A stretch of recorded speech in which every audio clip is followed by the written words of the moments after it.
Here's to the finest crew in Starfleet. Engage. Watch your backs on Luke. I'm Captain Janeway of the USS Voyager. Captain Janeway of the USS Voyager. Captain. Welcome to The Greatest Generation. It's a Star Trek podcast by a couple of guys who are just a little bit embarrassed about having a Star Trek podcast. I'm Ben Harrison. I'm Adam Pranica, and up until a moment ago, we were wearing exactly the same sweatshirt. I like how you took yours off, but I kept mine on even though I'm covered with rain. You're wetter than I am. I'm so wet right now. Says no one listening to our show. How you doing today, Adam? Oh, it is one of those atmospheric rivers in LA kind of days, and I hate it. I hate it so much. It sucks. I'm not leaking, though. My house isn't leaking. Hey, that's good. I saw the weather report, and I got up into some spaces with some clear silicone caulk above a lot of my doors and windows and ran a bead. And so far... And the caulk is holding? So far, so good. I'm so happy for you. We're still pretty leaky over here. My roofer has not responded to a text in weeks. I've got a caulk recommendation, if you'd like one. I've always wanted you to tell me what caulk you recommend. Oh yeah, feels good in the gun. Really massive ropey beads you're laying down in your cracks. Yeah, well, like they might be a sponsor, so don't say it. Tell me off air. All right, I will. Hey, if you're listening to this but would prefer to be watching it, we're going to be posting this Marin in our YouTube channel in addition to being on the podcast feed. Oh, yeah. Because we're going to do a Code47, Adam. Yeah. It's going to be great. It's not going to get taken down because no one ever sends us copyrighted music as a Code47. Yeah, well, we have tons of packages here from the post office, and I think we will make our editor crazy if we don't jump right into it. So what do you say? All right, let's do it. We appreciate our editors at Uxbridge Shimoda. Captain, I'm sorry to disturb you. I'm receiving a Code 47. Verify. It is Code 47, sir. Starfleet emergency frequency. Captain's eyes only. First one here is a flat package. It's from Andrew in Silva, North Carolina. Like Tom Silva? It's spelled differently, but I'm sure pronounced the same. Sure. We have compromat from all the people that sent all of this stuff in, so don't worry. Boy, there's just a stack of the same sizes of paper here. Oh boy, it looks like a manifesto. Is that what we got? It says, "Dear sirs, it is our most sincere hope that this letter finds you quite well. Enclosed you will find 0 glitter and 10 custom Voyager Mad Libs, plus a special surprise Mad Lib at the end from the author of the Frozen Floating Harry Kim P1 and his perfect girlfriend, probably fiance by the time you read this. /editor. Wow, there's a lot of modifiers on girlfriend. Perfect editor, probably fiance by the time we read this. So optimistic sounding for someone who listens to our show. We hope that the meta humor pleases you, that the linguistic absurdity delights you, that, dare we say it, our offering may sate even the pod gods themselves. But please understand, we are not trying to pimp you into doing Mad Lib segments. Really, really, really. Just writing them for you was joy enough. So if you don't want to, then just don't. It's that I love easy. it the longer it's going. This is great. Like trying to talk us out of it at this point. Yeah. You've both made many a road trip, renovation project, and dinner at home that much more fun to share together. You have long delighted the FSOD, one and all, and made our lives better. We are forever your humble servants in all things, etc., etc. Thank you again and again and again, Andrew and Jess. Wow, thank you, Andrew and Jess. I mean, if Andrew's speaking for Jess, I doubt Jess would be down for the humble servants forever and ever part of that letter. Yeah. Boy, these are, there's like instructions here because like we've got story on one side and part of speech on the other. So you can't even cheat. You could like potentially You could potentially do a solitaire Mad Lib with these. Just like you used to do as a kid. Oh, man, this is great. I have long missed our Star Trek Mad Libs Marins, and I would love to bring them back. I agree. And now we have an opportunity. I would love to do those with you at some point, and not just because we were practically begged. I feel like we were begged as much not to as we were begged to do it, though. That was, that was the begging version of passive aggressiveness. That's what that was. Adam, our next package here is from all the way in Dublin, Ireland. It's from Rebecca of Dublin, Ireland. Wow. A city that I lived in for 5 months during college. That was where I did my study abroad. That must have cost a lot in shipping. Yeah.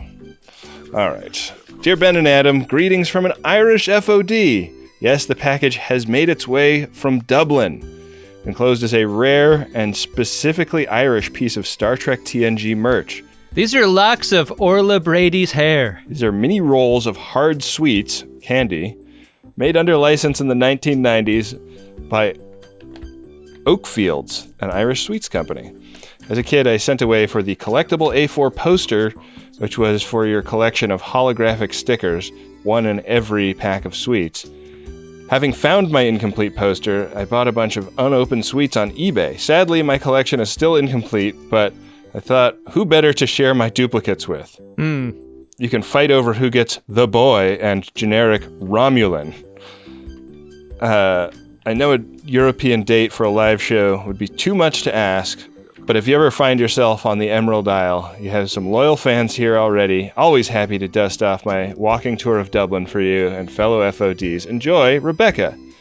P.S. I am also saddened by the absence of an ankylosaur from my very grown-up dinosaur.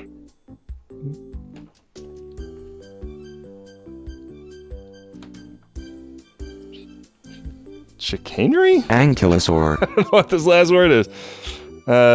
You always get the hard part, trying to read those doctor's prescriptions.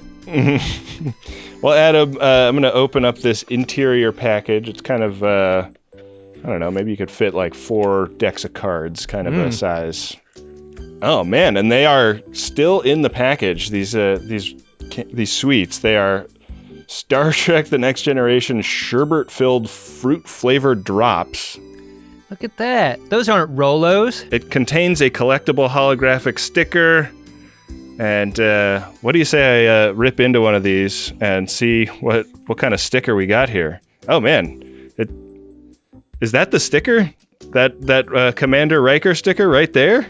That's the rule on Greatest Gen. We always eat the things that are sent to us immediately. The things from the 90s that are sent to us. Let's see, what flavor? What? Let's see, I got a green flavor of candy.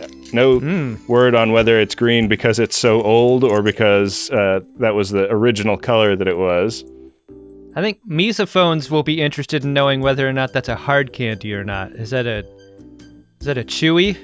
If it once was, it is no longer hard. And now all of our misophones have left the chat. Make them stop, please! That looked very bright green for a thing that's 30 years old. It tastes bad. We have lots of them, though. Does it taste bad because it never tasted good or because it's turned? Little column A, little column B. All right. Maybe you should spit into a bucket. No, I don't use the bucket anymore. Okay. Wow. Wow. Thanks. I need to get the A4 poster so that we can put our collection together. Got to. Staying on the other side of the Atlantic Ocean, this next package came all the way from Berlin, Deutschland, from Sasha. I peeked at the customs declaration on the side of this package, and it was very embarrassing. But I don't remember what all it said because I looked at it like a couple of weeks ago. Embarrassing in German is a totally different level to embarrassment. Boy. When you're embarrassed in German, you're actually humiliated. Got some pages here. Uh-huh. on page 1 of 3, I've got some in-format screenplay here. Interior podcaster studio day. Picard voice. I think that we should have sent this a really long time ago. And then Walken voice. And do you want to do? This is for your ass. And this is directed to you, Adam. Oh. Dear Adam, until I radically changed my diet, I had a ton of digestive issues, so I feel connected. And until I met she who is my wife, I didn't know of the blessings a bidet brings. They are amazing and sadly not common here in Germany. What? But wait, there is now a solution. You mentioned on the show that you were sometimes missing having a bidet on tour. Then that your recording studio did not have one. Not everyone can be as bathroom blessed as Ben is. But now you've moved. Yes, we wanted to have sent this really seriously a long time ago. So you may only need this on the road. Maybe you will not use it, but we do hope you will. In this box, you will find a large mobile bidet for home, a small one for travels. Ben and you can also each choose one if you want. We don't want Ben to be sad and feel left out. If you cannot decide, we will send you another set. How to use it. 1. Screw to the top of. 2. Float the buoy. 3. Screw the top on. 4. Put in position and push the buoy. 5. Enjoy! Wow. I'm surprised that you're allowed to send that through the mail internationally. Yeah, yes, indeed. It really looks troublingly like an electric toothbrush. Oh yeah. You know? Yeah, you don't want to confuse those. You picture Stamets and Culber picking them up in unison into the screen and be like, no, don't do it. Wrong thing. When you're at use the same toothbrush level as a relationship, I don't know that you ever get to use the same travel bidet in terms of intimacy. Too close. That's a high bar. Yeah. Here's a letter addressed to me, Adam. From the same sender? From the same sender. Dear Ben, she who is my wife from Brazil, Elena, and I do not want you to be sad and feel left out. That is why we wanted to have included a little cachaça tasting. Your drunk pronunciation of cachaça was on point, by the way. But the pleasures you two are into are not legal to send through the mail. At least not from Sodom and Gomorrah, aka Europe. Well, one of my pleasures is able to be sent through the mail, and you just showed me them. Yeah, no kidding. Therefore, we could only include unfermented alcohol, aka sugary sweets. Please share with Adam. We don't want Adam to feel sad and left out. Wow, there's a lot of concern for each other. Yeah, I like this. There's a lot of emotional intelligence going on in modern Germany. Yeah. Good for them. One is a buttered caramel hazelnut delight from Eastern Germany. The other two are chocolates from Bremen, a harbor city with a long tradition of importing goods from the global south under morally highly questionable circumstances. By the way, we couldn't even send eggnog chocolate. It's a war crime! I've been to Bremen, Adam. So is this blood chocolate? He's talking about the tradition of the city. I don't know. I don't know what the actual story is with the city these days. Yeah. Oh, shoot. I didn't even notice there are replacement heads for your travel bidet. Yeah, you're going to want those. Yeah. This is all in German. I think you'll be able to read it. Oh, look, they also sell a squatty potty competitor. There's a diagram of that on the back. I think I understand enough German where I could make those parts work together. So we've got a bunch of delightful looking candies here. We've got some Hatch's Edlebitter, which looks like that. We've got some Theodora Hachfeine Volmich. Oh, yeah. And what would a care package from Germany be without some Fetty Bambina? It's got Zartbitter in it, apparently. So I'm pretty excited about Fetty Bambina and all of these delicious-looking chocolates. Looks like there's one last secret little thing in here. Let's see. Dear Adam and Ben, Should I open this secret thing? Open the secret thing. All right, it's a very ornate little unfoldy package. Oh boy, it's got. Are these euros or? Oh no, they're like Polish money, I think. You go to Poland, right? Yeah, that'll come in handy. Is that chocolate too? Like maybe you should try eating a couple. It doesn't crunch quite like Zartbitter, for example. Dear Ben and Adam, dear Adam and Ben, if you two ever happen to be in Europe, please let us know, and we'll provide you with many of the fine spirits, wines, and beers our continent has to offer. Please share this message, if you will. FODs of Europe, unite! Let's find each other on Discord and Mastodon so we can provoke/finance a live show here. Paris would be very suitable and Trek canon, but Old Berlin is way more affordable. Plus, you can come here and miss the familiar sight of New Berlin while looking at the moon. Because by 2373, New Berlin was large enough to be seen from the Earth in the daytime. Don't wait until Riker misses New Berlin in 40 years from now. Be ahead of him. And it's close to Poland. So much closer than it used to be. Yeah. Adam always wanted to visit or revisit to somehow motivate you in a weird sentimental way. Foreign coins may be able to. We included 12 Swati 69. Nice. Enough to buy you a delicious Polski piwo and a shot of delicious Zubrauka. Am I pronouncing any of that in a way that you recognize? Oh yeah. I love Zabrauka. Thanks so much for you two for making our Mondays marvelous. Thank you for converting my wife from a Star Wars fan into a Star Trek fan. Whoa. And thank you for all the years of laughter. We can't wait for you two to board the Star Trek Enterprise. You'll love the new Doctor. All the best from Elena and Sasha. Dang, thank you, Elena and Sasha. Well, they're right about our need for a European trip that's economically feasible. Yeah. So I appreciate having all those options. Okay, Adam. Our next package here is from Denny and Heather in Berryville, Virginia. Dear Ben and Adam, like many, I learned of the Greatest Generation from the Ars Technica article that was published after a few episodes of the pod had been released. Next Gen meant the world to me when I was a kid, so when I found out there was a podcast that would celebrate this show that I loved so much and held such fond memories for me, I was really excited and knew I had to go download episodes and start listening. I will always remember listening to that first episode while I was taking a shower and lathering my pasty fat ass thinking, I know more about Next Gen than these clowns.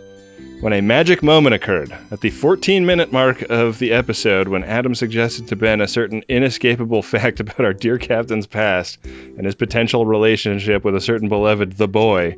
And from that moment, I understood what you glorious bastards were truly bringing to the table, and I've been a loyal viewer ever since.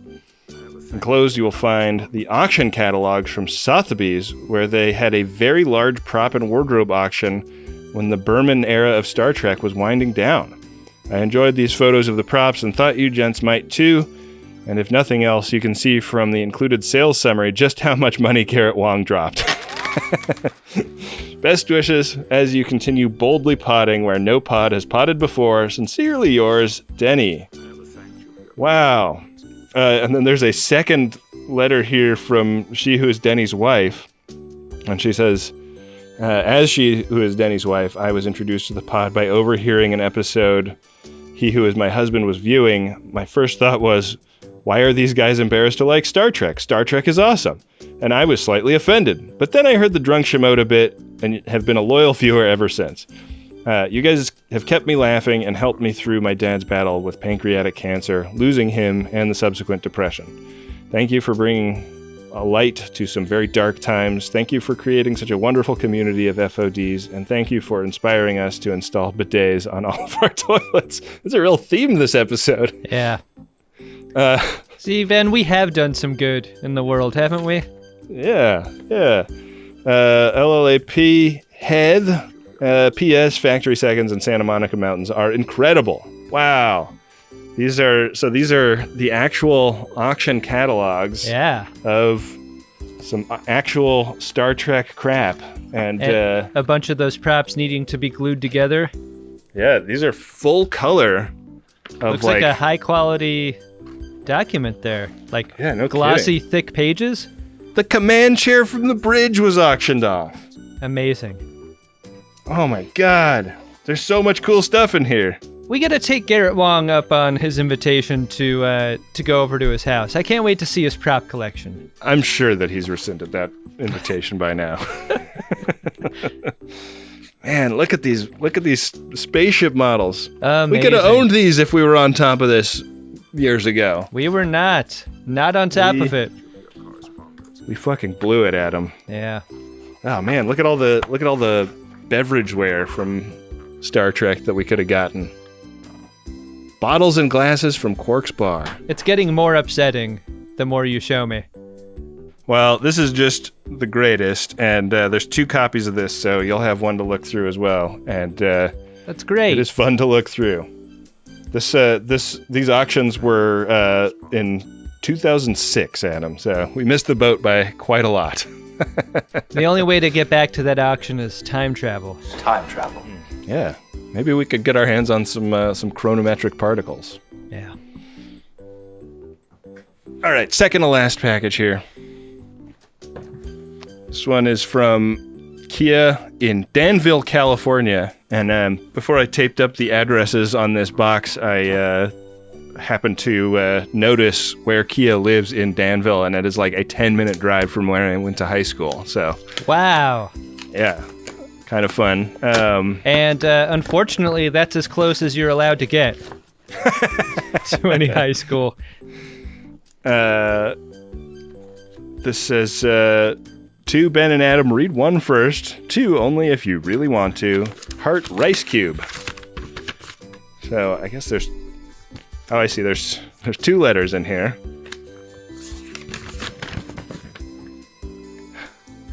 The one you probably want to read on air. Check out this vintage dot matrix printer paper. And this really is vintage dot matrix printer paper. Cool. Dear Ben and Adam, I would type this, but printer ink is expensive, and I had this old Sharpie I needed to bleed dry. It's been a long-time listener, almost since the beginning, but never had time to write or support via Max Fun.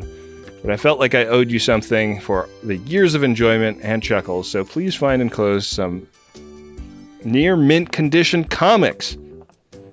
I've read these several times and found the stories engaging and creative, especially since these are all sci-fi comics and characters I enjoyed from when I was not so old. Perhaps one day when you give in and do Enterprise, I'll have some spare scarves to throw your way. But until then, happy holidays at the time this was sent. And my gratitude for this embarrassing podcast. And then a heart from Kia, aka Rice Cube. So let's get into these comics! Well, the sender clearly knows value by using a flat rate postage box. So we've got a bunch of Star Trek The Next Generation and Doctor Who crossover comics here. Hey. Dang. I think, let's see. Star Trek and Green Lantern crossover comics. Cool. Man, I didn't know that Green Lantern did crossovers with Star Trek. Because I know that they did a crossover with the X-Men, right? Mm-hmm. Mm-hmm. But isn't Green Lantern DC and X-Men is Marvel? Oh boy, you're gonna get a lot of letters, Ben. Am I wrong about that? No, I think you're right. That's just the thing, but people are gonna want to explain why, and that's the thing. I don't care to know why. Well, we could just ask people not to send letters, right? I recently consolidated all of the Star Trek stuff that's been sent to me, and I found a box of comics that Bill Tilley sent that looked like every single Star Trek comic that had ever been made. It was a stack like 100 high. This is a pretty big stack of comics. Yeah. Thank you, Kia. I'm looking forward to reading these. Really cool. It looks like Star Trek of every era. It's even got 2009 Star Trek people in it. So it's got a lot. Yeah. Well, Adam, we have one more thing to open up. I think people are going to like it. But before we get to that, I think we would be remiss in not reminding people that today is the beginning of the second week of the Max Fun Drive. This is the one time of year where we ask listeners, and in your case, viewers, to support what we do.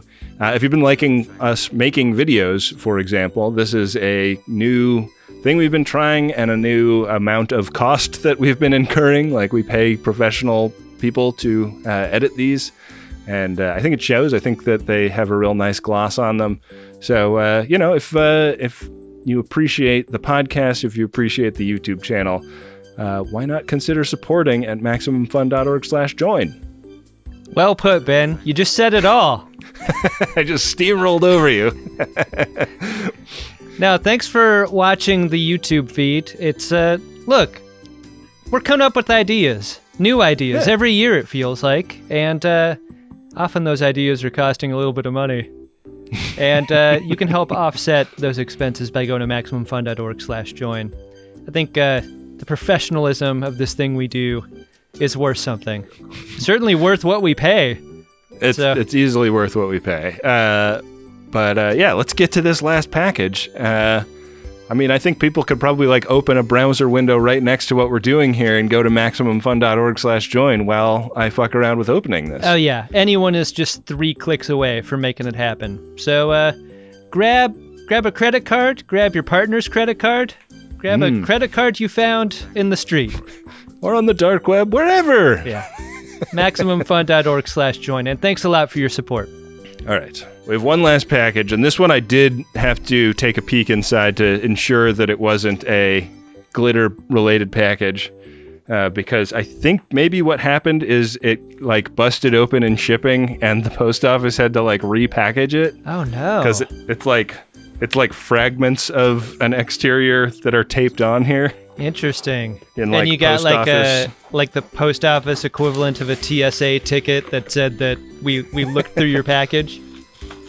Yeah. This has been determined not to be dangerous. Mm-hmm. But there is a letter here sent from Dan on the 11th of September, 2023. Dear Ben and Adam, apparently I did some inebriated eBay while watching Star Trek VI, and this showed up. The hinge is a bit loose, and I thought about opening it up and seeing if it could be tightened, but decided it's best to leave that to the Shimoda Studios prop department. Could I note this person and just call it eBabriated? I like that. All right. In my previous Code47, Potatoes and Whisks, episode 430, you hoped I wasn't disappointed that somebody had beat me to the potato punch. Unfortunately, my reaction was less than phlegmatic. What the gift lacked in quality I'd hoped would be made up in primacy. I imagine Ben could give a reasonable impression of me storming around my office bemoaning the fact that they'd sat on my shelf for months waiting for a live show I missed. Ah well, c'est la vie. Anyway, having caught up with Voyager, I'm now in the greatest Trek backlog. I was tempted to include a screed about the unrelenting dumb of the Disco and Picard writers' rooms, but opinions are like the back of Tuvex's head. They can get you straight up murdered. Thank goodness for Lower Decks, and thank you guys for making even New Trek a fun place to be. All the best, Dan. And what Dan has included here, Adam, are the microphone lamp things from the briefing room at the beginning of Star Trek VI. What? When Admiral Cartwright and everybody are telling them about the Praxis explosion. So cool. That's great. You can see that the hinge is a little bit, it does need a little bit of tightening, and maybe somebody with more technical skills than we have can help us with that. But maybe it's like the arms on sunglasses. You just take a little jeweler's screwdriver and tighten it right up. That's great. I wonder if it works. Should I plug it in? Plug it in. This is a halogen light. I'm a little worried about the tape on the bulb melting if I plug it in. Hold on. Let me just get this tape off. This is from that era of the 90s where all desk lamps were 10 million degrees. Yeah. That's a good callback to the temperature of desk lamp bulbs. I think we all remember those days fondly. Yeah. I mean, there was like news stories about like halogen lights like burning people's houses down, you know? Yeah, I'm not going out like that, and I don't want you to either. It works! Wow. Amazing. Thank you for not only sending us a lamp, but a working lamp. People are going to walk into Uxbridge Shimoda Studios East, which is what I call my house, Yeah. and ask, why do you have that weird lamp from the 90s? Anyone who's a visitor to Uxbridge Shimoda Studios East should know the answer to that. Yeah. It's like a test you have to pass on the way in. Yeah. You should have a door to your studio with a little flap, and there's no challenge question. It's more of a challenge object. You hold it up. Right. And if What the is person this? is sufficiently surprised and delighted by that lamp, then they get to come in. All right, Adam, do you want to get to the episode we came to talk about today? I thought you'd never ask. Weird one today. It's Star Trek Voyager Season 5, Episode 18. The Fight.